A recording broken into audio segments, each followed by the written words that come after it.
दोस्तों नमस्कार। Target with Ravi में आपका स्वागत है। लुसेंट वस्तुनिष्ठ सामान्य ज्ञान की बुक के माध्यम से हम सामान्य अध्ययन से संबंधित विभिन्न परीक्षाओं में पूछे गए जो एमसीक्यूज हैं उन पर चर्चा कर रहे हैं। प्राचीन भारत से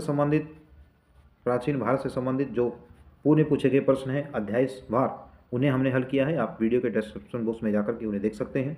इसके साथ ही आज हम मध्यकालीन जो भारत का इतिहास है उससे संबंधित जो विभिन्न परीक्षाओं में प्रश्न पूछे गए हैं उन पर चर्चा करेंगे। दिल्ली सल्तनत से पूर्व भारत पर अरब आक्रमण, इसके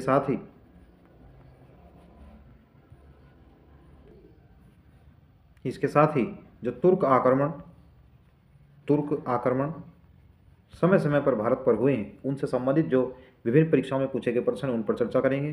दिल्ली सल्तनत की स्थापना, जो दिल्ली सल्तनत है इसमें 5 राजवंशों ने समय समय पर शासन किया है, जिसमें सबसे पहले आपका गुलाम वंश, फिर आपका खिलजी वंश, फिर आपका तुगलक वंश, इसके बाद आपका जो सैयद वंश है, और सैयद वंश के दिल्ली सल्तनत का जो अंतिम राजवंश है वह आपका लोधी वंश है। तो लोधी वंश एक जो है अफगान मूल के जो वंश थे, शासक थे।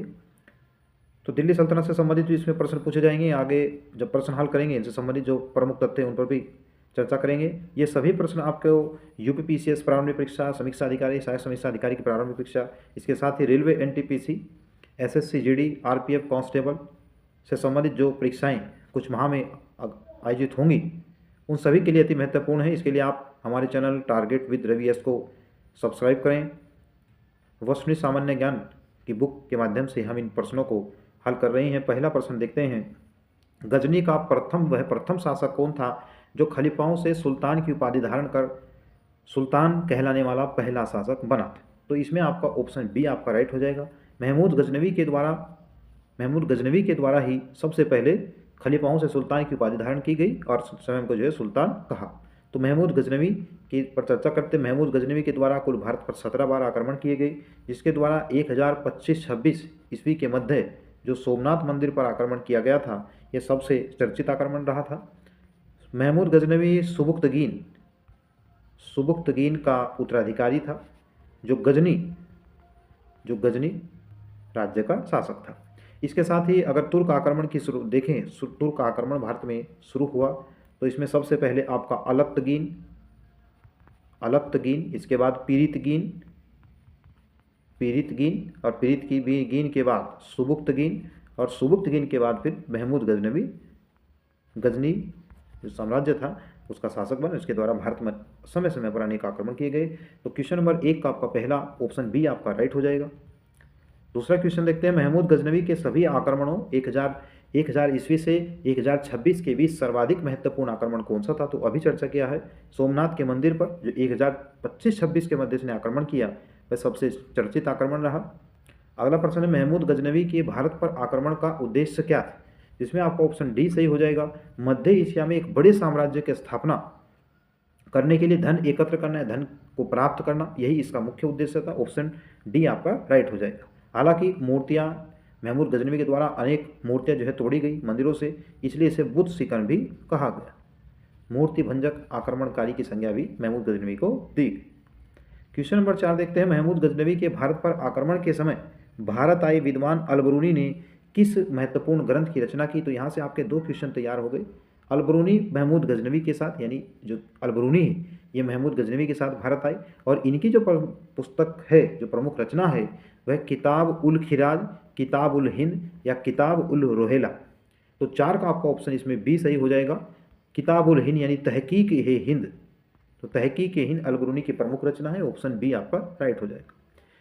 क्वेश्चन नंबर 4 देखते हैं। दिल्ली सल्तनत की दरबारी भाषा क्या थी? तो दिल्ली सल्तनत की दरबारी भाषा फारसी थी। ऑप्शन बी आपका राइट हो जाएगा।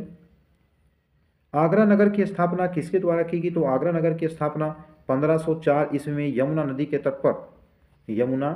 के तट पर सिकंदर लोदी के द्वारा की गई थी। ऑप्शन डी आपका राइट हो जाएगा।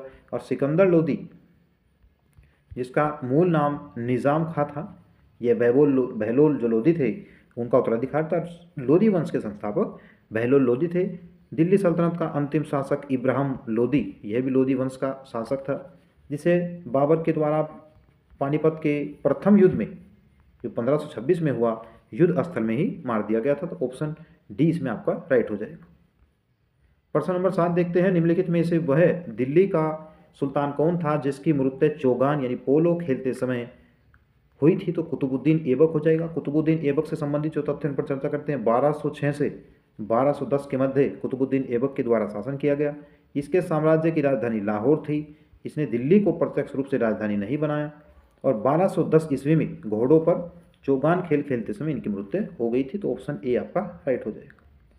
इससे संबंधित जो तथ्य हैं वो है अति महत्वपूर्ण होते हैं, क्योंकि परीक्षाओं में जरूरी नहीं है कि जो प्रश्न दिया गया है यही युगा तो प्रश्न आपसे पूछ लिया जाए। इससे संबंधित जो फैक्ट होते हैं उनसे संबंधित जो जानकारी है उसी के आधार पर प्रश्न पूछ लिया जाता है। तो प्रश्न नंबर 8 देखते हैं, कुव्वत उल इस्लाम मस्जिद का निर्माण किसके द्वारा किया गया? तो इस्लामी ईरानी शैली पर जो मस्जिद बनी भारत में वह कुव्वत उल इस्लाम मस्जिद है और यह इसका निर्माण कुतुबुद्दीन ऐबक के द्वारा करवाया गया था। तो ऑप्शन ए आपका राइट हो जाएगा। अगला प्रश्न देखते हैं, तराइन की पहली लड़ाई 1191 निम्नलिखित में से किनके मध्य हुई थी? तो यह शिहाबुद्दीन मोहम्मद गोरी और पृथ्वीराज चौहान के मध्य हुई थी, जिसमें पृथ्वीराज चौहान विजयी हुए थे। हालांकि 1192 के दूसरे तराइन के युद्ध में पृथ्वीराज चौहान की पराजय हुई थी। ऑप्शन बी इस प्रश्न का आपका राइट आंसर हो जाएगा। मोहम्मद गोरी पर चर्चा करते हैं। शिहाबुद्दीन मोहम्मद गोरी यह गौर साम्राज्य का शासक था। इसी के द्वारा सबसे पहले भारत में कुतुबुद्दीन ऐबक को इक्ता प्रदान किया गया और इक्ता के माध्यम से ही कुतुबुद्दीन ऐबक शिहाबुद्दीन मोहम्मद गोरी की मृत्यु के बाद वह दिल्ली सल्तनत यानी गुलाम वंश का संस्थापक बना था। प्रश्न नंबर 10 देखते हैं, निम्नलिखित में से किस खिलजी शासक ने दिल्ली के राज सिंहासन पर बैठने के लिए अपने ससुर की हत्या कर दी थी? तो 10 नंबर प्रश्न का आपका ऑप्शन डी सही हो जाएगा। अलाउद्दीन खिलजी के द्वारा जलालुद्दीन फिरोज खिलजी की इनके द्वारा हत्या कर दी गई। तो इनकी हत्या अलाउद्दीन खिलजी के द्वारा की गई और यह अलाउद्दीन खिलजी के ससुर भी थे, यानी ऑप्शन डी इसमें आपका राइट हो जाएगा। और जलालुद्दीन खिलजी यह खिलजी वंश के संस्थापक थे, जिनके द्वारा 1290 से 1296 ईस्वी तक शासन किया गया था। तो ऑप्शन डी आपका राइट हो जाएगा।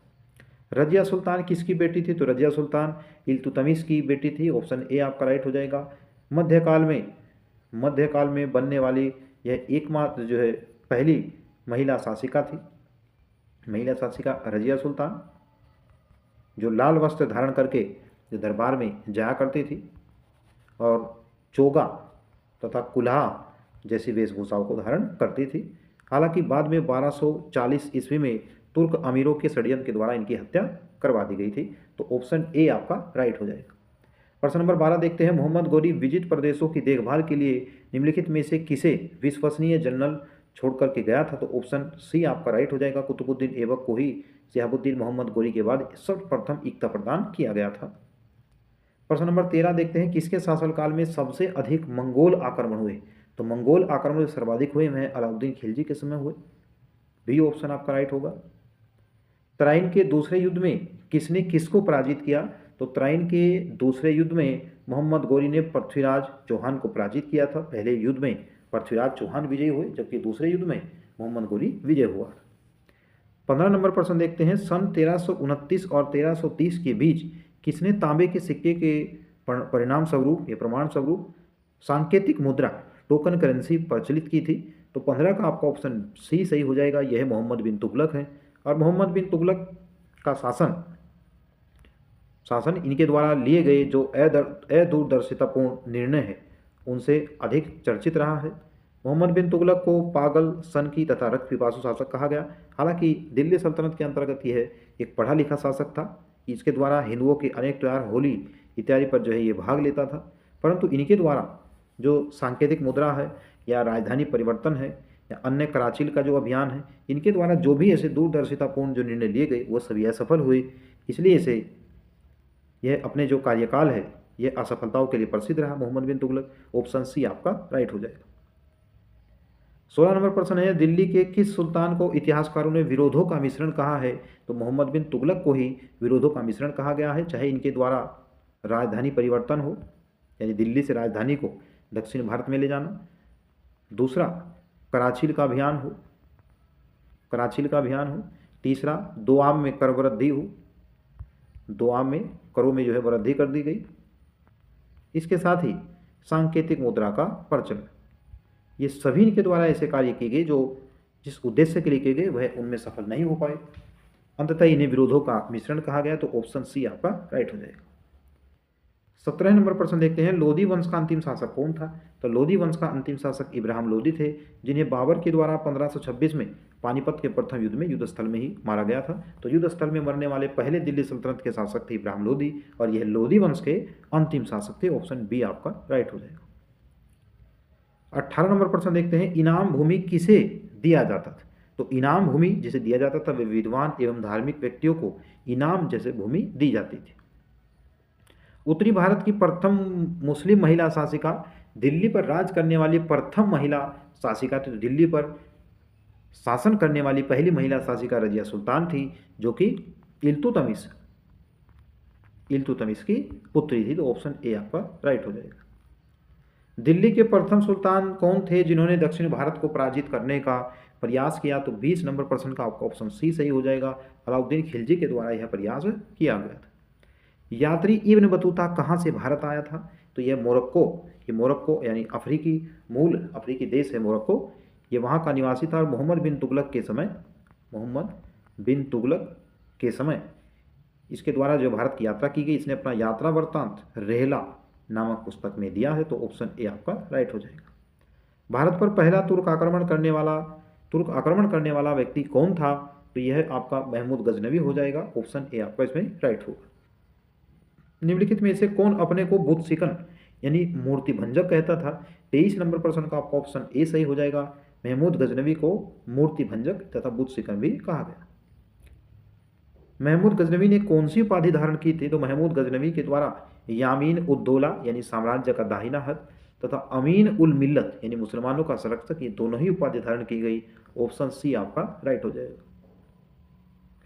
महमूद गजनवी ने भारत में प्रथम आक्रमण किस राज्य के विरुद्ध किया? तो महमूद गजनवी के द्वारा जो भारत में पहला अपना आक्रमण है वह हिंदू शाही राज्य के विरुद्ध किया गया था। ऑप्शन ए आपका राइट होगा। हिंदू शाही राज्य की राजधानी क्या थी? हिंदू शाही राज्य की राजधानी उदभानपुर, ओहिन या फिर वैहिन थी। ऑप्शन ए आपका राइट होगा। महमूद गजनवी का भारत में अंतिम आक्रमण किसके विरुद्ध था? तो महमूद गजनवी का भारत में जो अंतिम आक्रमण था वह जाट समुदाय यानी जाटों के विरुद्ध था। हिंदू शाही राज्य का कौन सा शासक तुर्कों से बार बार पराजित होने के कारण ग्लानिवश आत्मदाह कर लिया? तो 28 नंबर प्रश्न का आपका ऑप्शन ए सही हो जाएगा। जयपाल जो शासक था, इसके द्वारा तुर्क शासकों से पराजित होने के बाद यानी महमूद गजनवी से पराजित होने के बाद बार बार जब पराजित हुए तो उन्होंने आत्मग्लानि हुए और आत्मदाह कर लिया। तो 28 नंबर प्रश्न का आपका ऑप्शन ए राइट होगा। अगला प्रश्न है, महमूद गजनवी किस वंश का था? तो महमूद गजनवी ये यामिनी वंश का था। ऑप्शन ए आपका राइट होगा। महमूद गजनवी के साथ भारत आने वाले इतिहासकारों में कौन शामिल नहीं था? तो महमूद गजनवी के साथ आने वाले जो इतिहासकार हैं उनमें शाहनामा का लेखक फिरदौसी, किताब उल हिंद का लेखक अलबरूनी, तारीख ए यामिनी का लेखक उतबी तथा तारीख ए सुबुक्तगीन का लेखक वैहाकी। तो इसमें ऑप्शन आपका ए सही होगा, चूंकि शाहनामा जो फिरदौसी यह महमूद गजनवी के शासन से संबंधित नहीं है। हालांकि अलबरूनी, उतबी तथा वैहाकी यह महमूद गजनवी के शासन से संबंधित है। अगला प्रश्न है, महमूद गजनवी के आक्रमण के परिणाम स्वरूप कौन सा शहर फारसी संस्कृति का केंद्र बन गया था? तो ये लाहौर महमूद गजनवी के समय फारसी संस्कृति का केंद्र बना था। निम्नलिखित में से किसने ढोल की तेज आवाज के साथ एक महिला को अपने पति की चिता के साथ शवदेह को जला देने के दृश्य को भयानक जो है चित्रण किया है? 32 नंबर प्रश्न का आपका ऑप्शन ए सही हो जाएगा। इब्न बतूता का यात्रा वृत्तांत रेहला नामक जो पुस्तक है उसमें दिया गया है और इसी के आधार पर जो सती प्रथा भारत में प्रचलित थी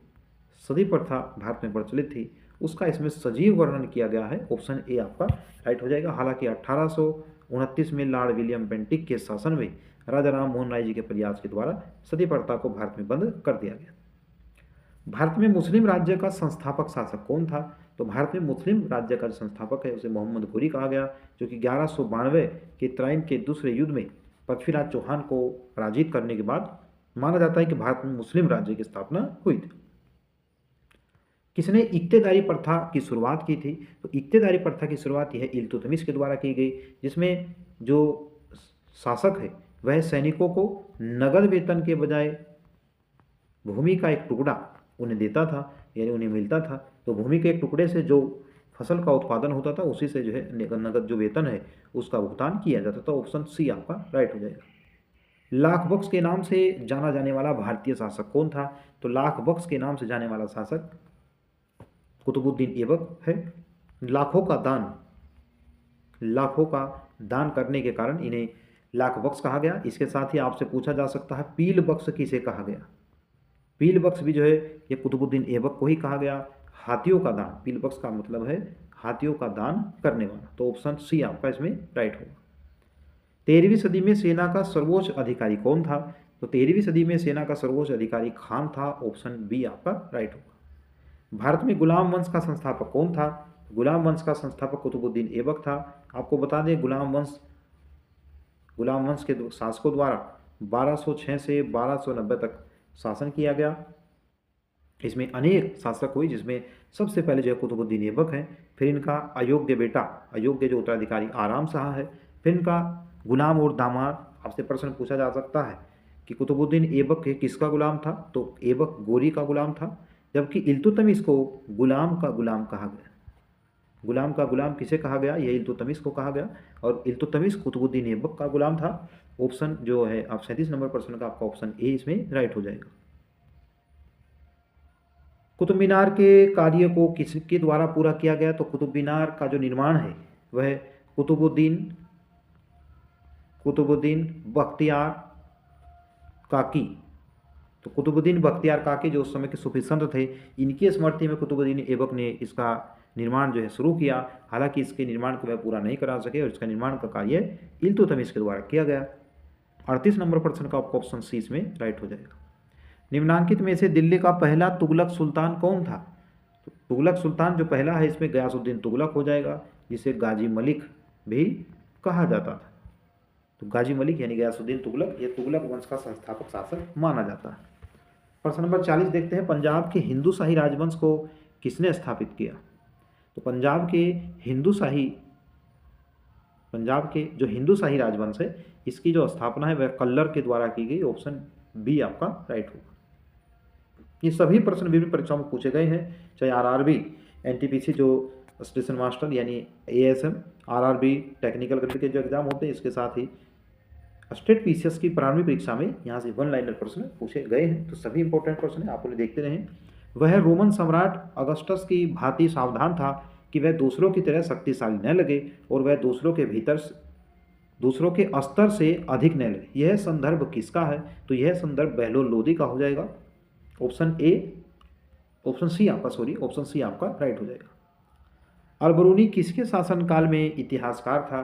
तो अलबरूनी की जो रचना है वह तहकीक-ए-हिंद है, तहकीक-ए-हिंद, और इसकी रचना अलबरूनी द्वारा की गई और यह महमूद गजनवी के दरबार से संबंधित है। 42 नंबर प्रश्न का आपका ऑप्शन ए राइट हो जाएगा। सुमेलित करना है 43 नंबर प्रश्न को। एक तरफ सूची दी गई है, दूसरी तरफ सूची सेकंड से जो संबंधित है, एक तरफ व्यक्ति है, दूसरी तरफ उनसे संबंधित जो विभाग है वो दिए गए हैं। तो 43 नंबर जो प्रश्न है इसमें देखते हैं। पहले इसमें दिया है निजामुद्दीन औलिया। तो निजामुद्दीन औलिया एक संत, सूफी संत थे, तो 2 हो गया आपका। दूसरा देखते हैं 43 में मलिक काफूर कौन है? तो मलिक काफूर को 1000 दिनारी भी कहा गया, तो बी का आपका 4 हो गया। अलाउद्दीन खिलजी, इनके द्वारा नियंत्रित दाम एवं राशन की शुरुआत की गई, यानी बाजार नियंत्रण प्रणाली की शुरुआत की अलाउद्दीन खिलजी ने, तो आपका 1 हो गया। और जलालुद्दीन फिरोज खिलजी दास राजवंश को उखाड़ फेंकना इससे संबंधित है, तो यह आपका इसमें आपका कोड हो जाएगा 2, 4, 1, 3। तो 43 नंबर प्रश्न में आपने चर्चा किया है। 44 नंबर प्रश्न देखते हैं, निम्नलिखित में से कौन सा शासक गुलाम वंश से संबंधित नहीं है? इल्तुतमिश है, हुमायूं है, अकबर है, शाहजहाँ। तो कौन सा शासक गुलाम वंश संबंधित है? तो यह इल्तुतमिश हो जाएगा। ऑप्शन ए इसमें आपका राइट होगा।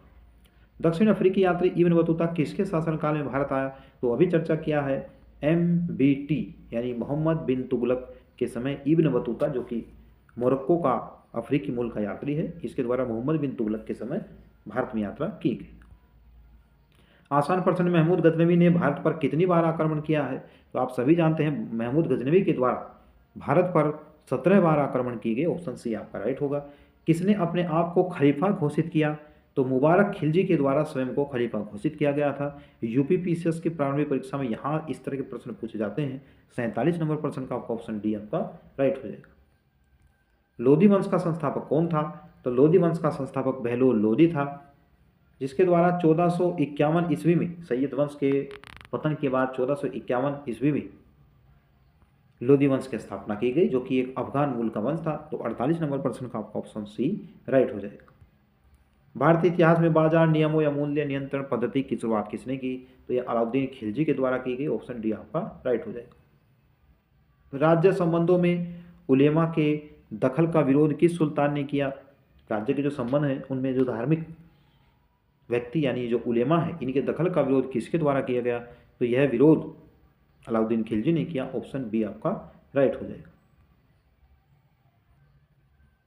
21 नंबर प्रश्न देखते 51 नंबर प्रश्न देखते हैं। अलबरूनी द्वारा रचित पुस्तक किताब उल हिंद या तारीख उल हिंद में किन विषयों की समीक्षा की गई है? तो इन जो पुस्तक है, इन पुस्तकों में भारतीय गणित, भारतीय इतिहास, भूगोल, खगोल, विज्ञान, दर्शन इत्यादि सभी का उल्लेख किया गया है। तो ऑप्शन डी आपका राइट हो जाएगा। 52 नंबर प्रश्न देखते हैं। अलबरूनी का पूरा नाम क्या है? तो अलबरूनी का पूरा नाम अबू रेहान मोहम्मद है। ऑप्शन ए आपका राइट हो जाएगा। अलबरूनी के अनुसार अंतय यानी चतुर्वर्ण के नीचे का वर्ग में शामिल थे। तो इसमें शामिल आपका धोबी, मोची, जादूगर, डालिया या ढाल बनाने वाले, नाविक, मछुआ, व्याज, जुलाहा, ये सभी इसमें शामिल थे। ऑप्शन ए और बी यानी सी ऑप्शन इसमें राइट हो जाएगा। 11वीं सदी के भारत का दर्पण किसे कहा गया? तो 11वीं सदी का जो भारत का दर्पण है वह किताब उल हिंद को कहा गया, क्योंकि इसमें भारत से संबंधित अनेक जानकारी दी गई है। तो ऑप्शन ए इसमें राइट हो जाएगा। वह हिंद का युद्ध 1008-9 में जो हुआ था, निम्नलिखित में से यह किसके मध्य लड़ा गया था? तो यह युद्ध महमूद गजनवी और आनंद पाल के मध्य लड़ा गया था। ऑप्शन ए इसमें राइट हो जाएगा। अगला प्रश्न देखते हैं। दिल्ली सल्तनत का प्रथम सुल्तान कौन था जिसने अस्थायी सेना रखी और सेना को नगद वेतन की देने की जो शुरुआत की गई थी? तो अलाउद्दीन खिलजी हो जाएगा। ऑप्शन सी इसमें राइट होगा। दिल्ली के निम्नलिखित सुल्तानों में से किसने तैमूरी शासक मिर्जा शाहरुख को अधिराज्य में आना स्वीकार किया? तो 58 नंबर प्रश्न का आपका ऑप्शन सी सही हो जाएगा।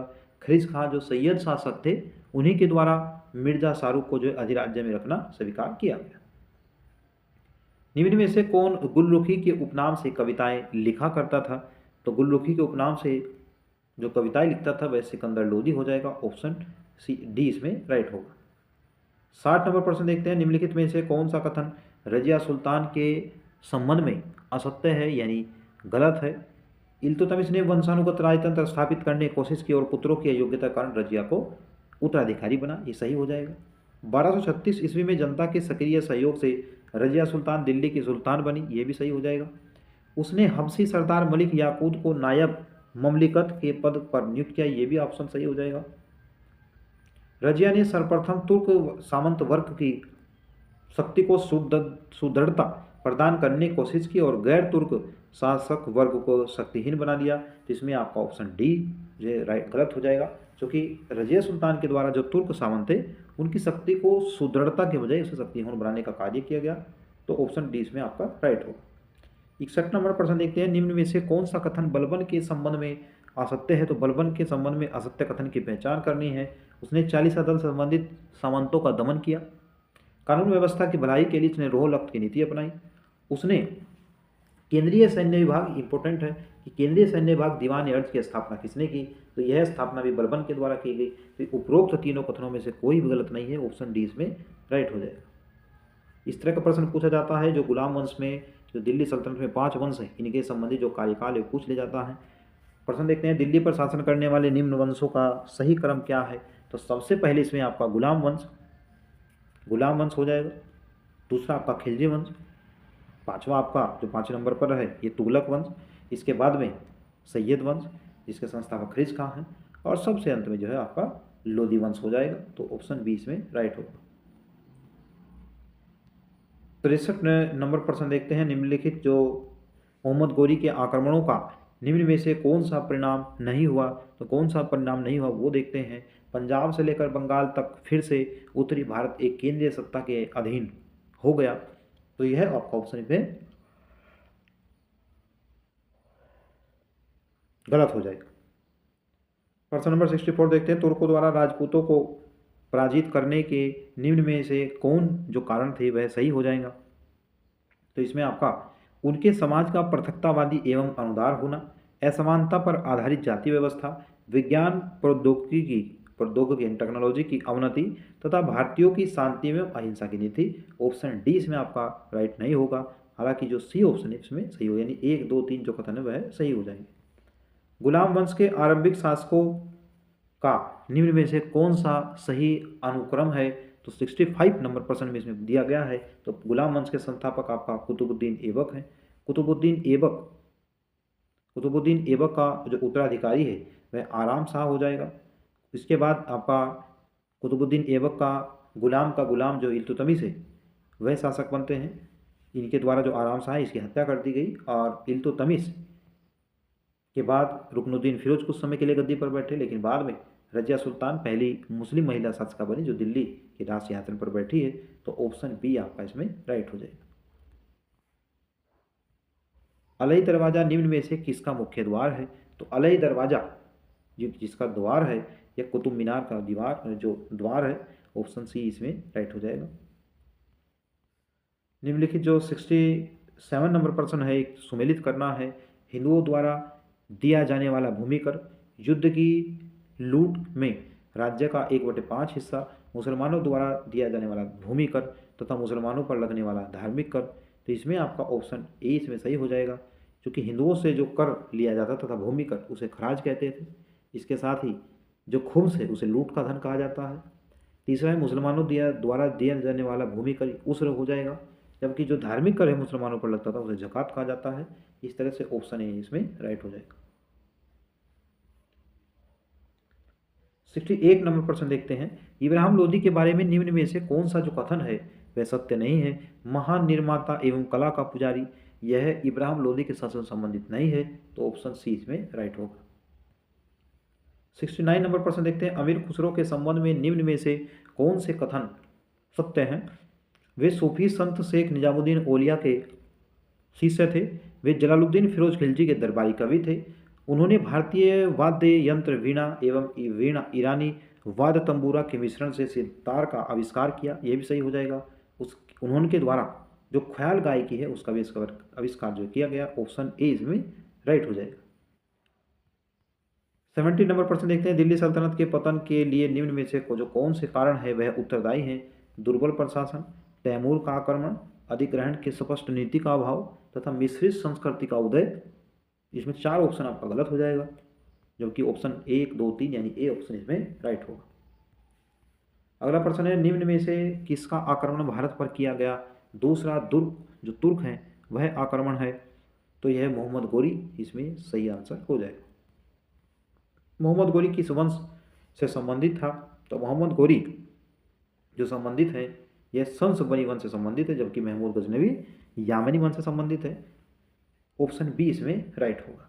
मोहम्मद गोरी को किस अन्य नाम से भी जाना जाता है, तो 73 नंबर प्रश्न का आपका ऑप्शन शहाबुद्दीन, मुइजुद्दीन, मोहम्मद बिन साम के नाम से भी जाना जाता है। तो ऑप्शन डी इसमें राइट होगा। अगला प्रश्न है, मोहम्मद गोरी ने 1175 ईस्वी में भारत पर पहला आक्रमण किस राज्य के खिलाफ किया था। तो पहला आक्रमण मोहम्मद गोरी ने जो किया वह मुल्तान में किया, जहाँ के शासक करमाती शासक थे। 75 नंबर प्रश्न है, भारत का वह पहला शासक कौन था जिसने मोहम्मद गोरी को पराजित किया। तो मोहम्मद गोरी को पराजित करने वाला सोलंकी शासक भीम सेकंड थे। ऑप्शन ए इसमें राइट होगा। मोहम्मद गोरी एवं पृथ्वीराज चौहान के बीच विवाद के मूल में क्या था। मोहम्मद गोरी और पृथ्वीराज चौहान के मध्य जो संघर्ष हुआ उसका कारण क्या था। तो आज कारण देखते हैं, भटिंडा ताबर हिंद पर इन दोनों ही जो शासक है उनका आधिपत्य था और इसी लेकर के जो है टकराव। 77 नंबर प्रश्न है, मोहम्मद गोरी का सर्वाधिक महत्वपूर्ण भारतीय आक्रमण कौन सा था। तो मोहम्मद गोरी का जो सबसे चर्चित आक्रमण है वह तराइन का दूसरा युद्ध है, इस 1192 ईस्वी में हुआ था। 78 नंबर प्रश्न, मोहम्मद गोरी एवं कन्नौज के राजा जयचंद के बीच 1194 ईस्वी में युद्ध हुआ। यह युद्ध किस नाम से प्रसिद्ध हुआ? तो चंदावर के नाम से प्रसिद्ध हुआ 1194 ईस्वी। 79% देखते हैं मोहम्मद गोरी का अंतिम आक्रमण किसके विरुद्ध हुआ?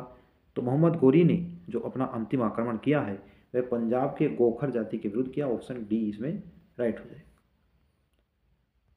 तराइन का तृतीय युद्ध ऐसा निर्णायक युद्ध समझना चाहिए जिसने भारत पर मुसलमानों की आधारभूत सफलता निश्चित कर दिया। बाद में होने वाले आक्रमण इसके परिणाम स्वरूप जो परिणाम मात्र थे। यह कथन किसका है? तो यह कथन V.A. स्मिथ का है। ऑप्शन ए राइट हो जाएगा। अगला प्रश्न है मोहम्मद गोरी के किस सेनापति ने बिहार विजय, बंगाल विजय और असम पर आक्रमण किया? तो 81 नंबर प्रश्न का आपका ऑप्शन बी सही हो जाएगा। इख्तियारुद्दीन मुख्तियार बिन मोहम्मद बिन बख्तियार खिलजी। ऑप्शन बी इसमें राइट होगा।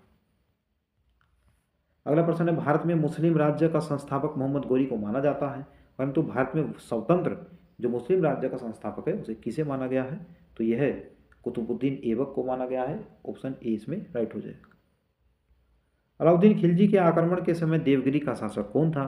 तो उस समय देवगिरी का शासक रामचंद्र देव थे। ऑप्शन ए राइट होगा। जब उसने राजस्व प्राप्त किया तो वह शरीयत के नियमों व आदेशों से पूर्णतः स्वतंत्र था। बर्नी ने यह कथन किस सुल्तान के लिए किया? तो ऑप्शन सी इसमें राइट होगा। अलाउद्दीन खिलजी ने जब राज्य प्राप्त किया था तो वह शरीयत के जो नियम कानून है या कर्तव्य या आदेश हैं उन सभी से स्वतंत्र था। ऑप्शन सी इसमें राइट होगा। अगला प्रश्न सल्तनत काल में भू राजस्व का सर्वोत्तम ग्रामीण अधिकारी कौन था? तो जो सल्तनत काल है इसमें जो 85 नंबर प्रश्न दिया है इसका आंसर आपका ए हो जाएगा। सर्वोच्च जो ग्रामीण अधिकारी है उसे चौधरी कहा जाता है। अगला प्रश्न है तैमूर के आक्रमण के बाद भारत में किस राज्य की जो स्थापना हुई थी? तो यह स्थापना सैयद वंश की हुई। ऑप्शन जो 86 नंबर प्रश्न है इसका बी ऑप्शन राइट होगा। निम्नलिखित में से किस सुल्तान के दरबार में सबसे अधिक गुलाम थे? तो सबसे अधिक गुलाम ये फिरोज तुगलक के दरबार संबंधित है। ऑप्शन डी इसमें राइट होगा। 88 नंबर प्रश्न देखते हैं निम्नलिखित में से किस सुल्तान ने बेरोजगारों को रोजगार दिया? तो फिरोज तुगलक जो तुगलक शासक है इन्हीं के द्वारा बेरोजगारों को रोजगार दिया। हालांकि इसके साथ ही साथ इन्हीं के द्वारा दीवान ए बंदगान, दीवान ए खैरात ये सभी विभाग की स्थापना फिरोज तुगलक के द्वारा की गई। तो 89 नंबर प्रश्न देखते हैं निम्नलिखित में से किस सुल्तान ने फलों की गुणवत्ता सुधारने का उपाय किया? तो फलों की गुणवत्ता सुधारने का जो उपाय है वह किसके द्वारा किया गया? तो इसमें बी ऑप्शन सही होगा, फिरोज तुगलक के द्वारा। इससे पहले 88 नंबर प्रश्न इस पर चर्चा किया था, बेरोजगारों को रोजगार दिलाने का कार्य भी फिरोज तुगलक के द्वारा किया गया। अगला प्रश्न देखते हैं 90 नंबर प्रश्न है नालंदा विश्वविद्यालय के विनाश का कारण क्या है? तो नालंदा विश्वविद्यालय के जो विनाश का कारण है वह मुसलमान है, कुषाण है, सीथियंस है या फिर मुगल है, लेकिन इसमें ऑप्शन ए आपका राइट होगा। तबकात ए नासरी का लेखक कौन है? तो तबकात ए नासरी का जो लेखक है वह मिनहाज उस सिराज है। यहाँ से प्रश्न पूछे जाते हैं। अलई दरवाजा का निर्माण किस सुल्तान ने कराया है? 92 नंबर जो प्रश्न है इसके आधार पर इसमें सी ऑप्शन राइट होगा। अलाउद्दीन खिलजी का अलई दरवाजा जो दिल्ली में है इसका जो निर्माण है वह किसने किया? तो अलाउद्दीन खिलजी ने किया। कुतुबुद्दीन ऐबक की राजधानी थी तो वह लाहौर थी। ऑप्शन ए राइट होगा।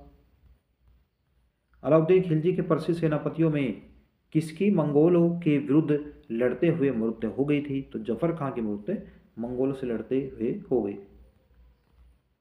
95 नंबर प्रश्न है निम्नलिखित में कौन भूमि उत्पाद पर लगने वाले करों को इंगित करता है? जो केवल भूमि उत्पाद है उन पर कर लगे। तो इसमें आपका खुम्स ये जो लूट का धन है इसके साथ ही खराज है, उज्र है, मुक्तई ये सभी भूमि उत्पाद से लिए जाने वाले कर हैं। तो ऑप्शन डी इसमें राइट हो जाएगा। तुगलकनामा के रचनाकार का क्या नाम है? तो तुगलकनामा के जो रचना है इसके जो रचनाकार है वह अमीर खुसरो है। ऑप्शन सी इसमें राइट होगा। भारत में मोहम्मद गोरी ने किसको प्रथम अख्ता प्रदान किया? तो कुतुबुद्दीन ऐबक को किया। ऑप्शन बी इसमें राइट होगा। 98 नंबर प्रश्न देखते हैं कि सुल्तान के काल में खालसा भूमि अधिक पैमाने पर विकसित हुई। तो खालसा भूमि का जो सर्वाधिक विकास है वह अलाउद्दीन खिलजी के समय हुआ। ऑप्शन बी इसमें राइट हो जाएगा। प्रश्न नंबर देखते हैं 99 सल्तनत काल के सिक्के टका, ससगनी, जीतल किन धातुओं के बने थे? तो 99 जो प्रश्न है इसमें चांदी और तांबा 3 जो धातु है उनका उपयोग किया हुआ है। अगला प्रश्न देखते हैं, 100 नंबर प्रश्न है, अमीर ए कोही नामक एक नया विभाग किस सुल्तान के द्वारा शुरू किया गया था?